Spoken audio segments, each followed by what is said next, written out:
China's rulers are used to battling great tides of liquidity that threaten to wash their authority away.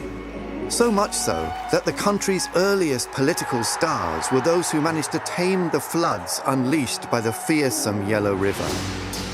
Even today, the character for political control shows the sign for water, in the form of 3 drops, next to the sign for a platform or river dike.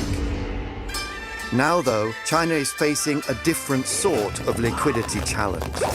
Torrents of money are flooding out of the country to find safer havens abroad.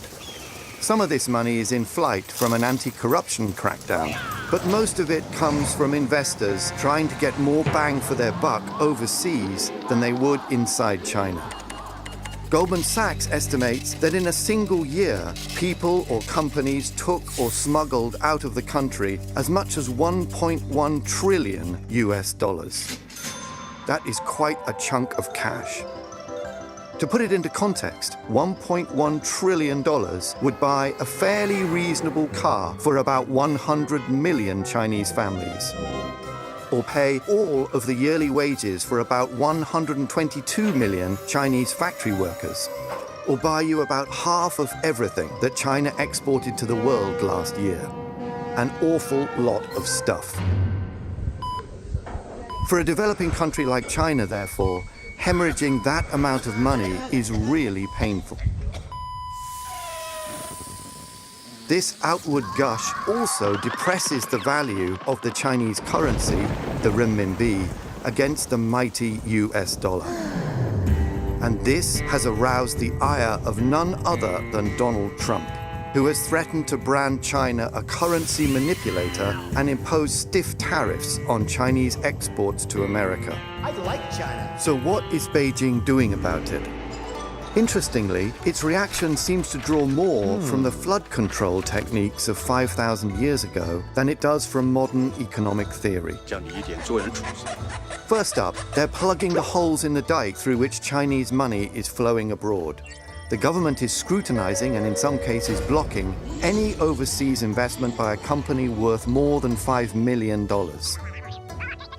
This vigilance has contributed to a collapse in the number of overseas deals by Chinese bidders recently. Foreign companies operating in China are also finding it increasingly tricky to send their profits home.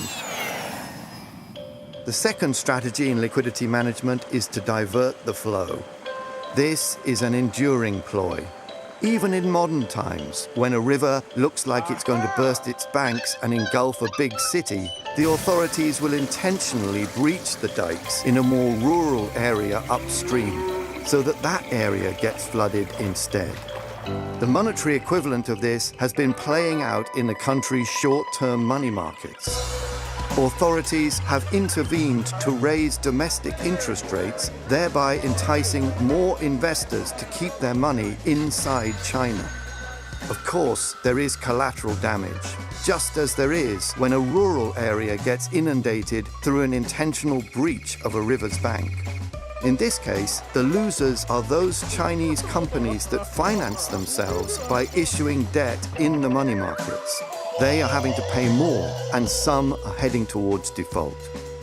With so much debt around, a default domino, where one leads to another, is a serious risk. But all Chinese know that floods create losers. That is why the Yellow River is known as China's sorrow.